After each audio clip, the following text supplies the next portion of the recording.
ஜோதி ஆண்டவர் தான் வள்ளலாருடைய வந்து அவருடைய உருவத்தில் வந்து அவருடைய அவர் உடம்பை வந்து ஒரு கருவியாக பயன்படுத்திட்டு வாழ்ந்து காமிச்சிட்டு போயிட்டாரு. இப்படித்தான் வாழணும் அப்படின்னு சொல்லிட்டு போயிட்டாரு. அது மாதிரி வள்ளலார் வாழ்ந்து காமிச்சு அவர் உடம்புல இருந்து வாழ்ந்தது வந்து கடவுள். அதே மாதிரி நம்ம உடம்புல இருந்தும் அவரை வாழ விடணும். ஆனால் நாம் என்ன பண்ணுறோம், நான் ஆணவத்தில் நான் செய்கிறேன் நாம் வந்து செய்கிறோம். அதனால துன்பத்தை அனுபவிக்கிறோம். அவரை வாழ விடணும். நம்ம உடம்புல இருக்கிற அவரை வாழ விடணும். சூப்பர். நம்ம உடம்புல இருக்கிற நான்கிறது யாருன்னா அருட்பெரும் ஜோதி ஆண்டவர் தான் நான்கிறது. இப்போ நம்ம உடம்புல வந்து நான் யாருன்னு கேட்டால் நீங்கள் யாரை சொல்லுவீங்க? உங்கள் பேரையா, ஊரையா, உடம்பையா? நான்னா யார்? இதெல்லாம் அடுத்தவளுக்கு உண்டான ஒரு அடையாளம் தான் இல்லையா? இந்த உடம்புல வந்து இயக்கிறது யாருன்னா கடவுள் தானே இயக்குறாரு. அப்போ அவர் தானே நானாக இருக்க முடியும். அப்போ அவர் தானே உள்ள வந்து நீ வந்து அவரை தானே செய்ய விடணும். ஒரு செய்கை நீ செய்கிறீங்கன்னா அவரை தான் செய்ய விடணும்.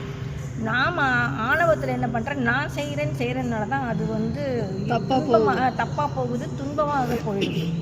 அப்போ உள்ளேருந்து அந்த உள்ளுணர்வு வந்து சொல்லுது, இன்ட்யூஷன் வந்து சொல்லுது, இதை செய்யாத, இது இங்கே போகாத, இங்கே போ அப்படின்னு சொல்லுது. அதை நம்ம கேட்க மாட்டேங்கிறோம். நம்ம வந்து ஐம்பொறிகள் வெளி உலகத்தை பார்த்து அந்த இதில் அந்த இறைச்சல் இது எப்போ பார்த்தாலும் கூட்டத்தோடையே இருக்கிறது. அதனால தான் என்ன பண்ணுறாரு, அடியை கூட தனிமையில் கூட்டு வருவார். தனிமையில் கூட்டு வந்து தன்னை அறியறதுக்காக தான் அவர் தனிமைப்படுத்துவார் நிறைய ஆன்மாக்களை. நம்ம யாருன்னு தெரிஞ்சுக்கிறதுக்கு, நம்ம யாருன்னு தெரியுமா பைத்தியம் மாதிரி அலையணும். ஆமாம். இப்போ அவர் என்ன வந்து இப்போ உலகத்தில் என்ன நடக்குது, நான் இப்போ ஒரு வீடு கட்டுறேன்னா அடுத்தவன் விட பெரிய வீடு கட்டணும், அவனை விட பெரிய கார் வாங்கணும், இதுக்கு தானே ஓடிட்டு இருக்கிறாங்க. அடுத்தவன் பார்க்குற மாதிரி வாழணும். அப்போ நீ உனக்காக வாழ்றியா இல்லை அடுத்தவனுக்காக வாழ்றியா? உன் வாழ்க்கை அடுத்தவன் தானே வாழ்ந்துட்டு இருக்கான். நீங்கள் யோசிச்சு பாருங்க. அவனை விட நான் பெருசாக வந்து வீடு கட்டணும், பெருசாக கார் வாங்கணும், அந்த மாதிரி இருந்தால் உங்கள் வாழ்க்கையை வந்து நீங்கள் வாழலை, அவன் தான் வாழ்ந்துட்டு இருக்கான் இல்லையா? அதுதான் அவருக்கு கடவுள் அதுக்காக அனுப்பி வச்சார் இங்கே. இதெல்லாம் நம்மளாம் உருவாக்கிக்கிட்டது.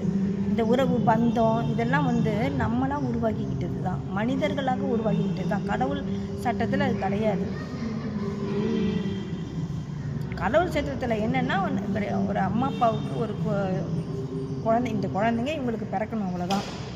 அந்த குழந்தைங்களும் பார்த்திங்கன்னா வந்து நம்ம குழந்தைங்களும் உறவு கொண்டாடக்கூடாது, அதை சொல்லி தான் அவர் வந்து இது பண்ணுறாரு. ஆனால் நம்ம வந்து உறவு ஏற்படுத்திட்டு இந்த பந்தங்களை ஏற்படுத்திட்டு துன்பப்பட்டுருக்குறோம். அவங்களுக்கு எதுனா ஒன்றாக்கா அப்படி இதாகிறது, அப்படிலாம் துன்பப்படுறோம்.